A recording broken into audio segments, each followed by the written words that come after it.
pieces of news this week. Lead us off. What was number one? Number one, folks, is that Credit Suisse, a major investment bank, is officially holding shares on the blockchain.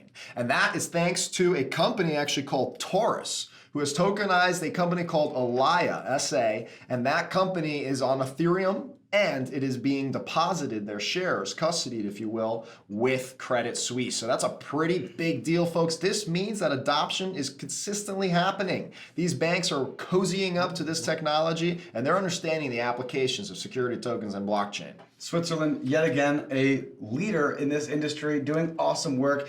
Security tokens are global. Yes, they are. Moving into number two, we have the infrastructure bill from the US, which had a controversial tax implication for digital assets. Now, this had US bipartisan support from both parties here in the States in the House of Representatives, who basically came out with an infrastructure bill that had a caveat inside around any transaction over $10,000, which can actually apply to digital assets. And essentially what happens is if you make a transaction of over $10,000 in any type of asset, you need to KYC yourself, you need to report it, as well as give your social security number for every transaction within 15 days of the transaction occurring. You got to report that to the IRS, or you face potentially a felony, which can include jail time. So this is a pretty serious and hefty implication. Now the thing is, we aren't exactly sure how it will be enforced. It's more about what it could potentially mean for a lot of these transactions. We know that it could also apply not only to crypto, but to security tokens and to NFTs. So, definitely keep your eyes peeled and be careful. This is one of those 40-year-old laws that who knows, it's obviously not ready for today's age. And lawyers have even pointed out this might make, cryptocurrency transactions nearly impossible to happen. Obviously, $10,000 is not exactly that big when it comes to a lot of these now crazy expensive NFTs and tokens and all these other things that are rising high in price with all these all-time highs. Number three, Kyle, big industry news out of InvestaX and Smartlands. These are two major security token companies. The difference is that InvestaX, their turf is Singapore, and Smartlands, their turf is the UK. And now they have come together and said, we are going to connect these jurisdictions. Both companies focus on tokenizing real estate, and now they're going to be able to bridge these two together.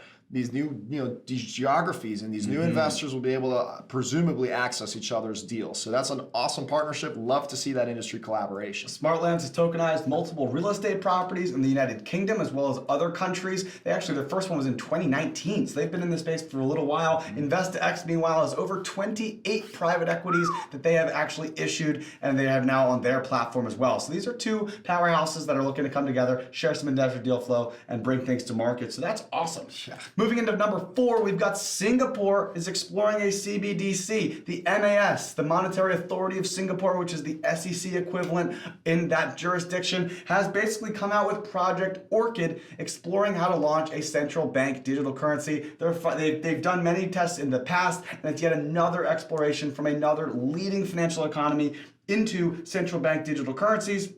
They cite some of the benefits which we know in terms of transparency, in terms of reduced transaction costs and some of these great things. But maybe on the other side, one of the main concerns is actually central bank liquidity and able to be providing loans and lending to their people in terms of not having enough cash on hand since they're going to be all digital. So one of the potential solutions is actually going to be capping how many digital dollars you can have as opposed to the traditional method. This seems like potentially they're putting on some training wheels to test this thing out, but we know the real future, it probably will eventually become fully digitized. That's what we think, but they did note that they are not in any urgency to get this out there. This is obviously a big deal as a retail CBDC. That means any consumer can use it. That's obviously not an easy rollout per their research project here that they're going to find out. And who knows where this pressure might be coming from. Is it China? We noted last week that there's over 140 million accounts already signed up using their e-yuan, their digital yuan. And now, number 5, it's been reported that they have unveiled a machine, presumably some kind of an ATM-like feature,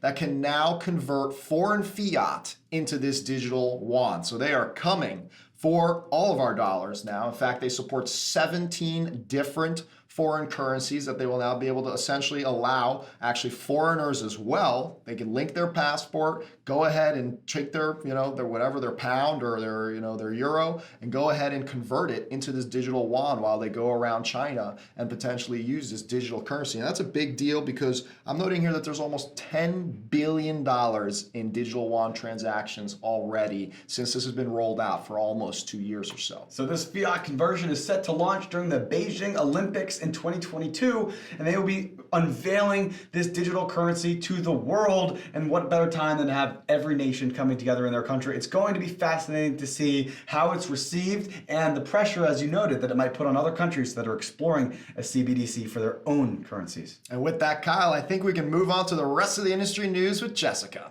Let's get into it.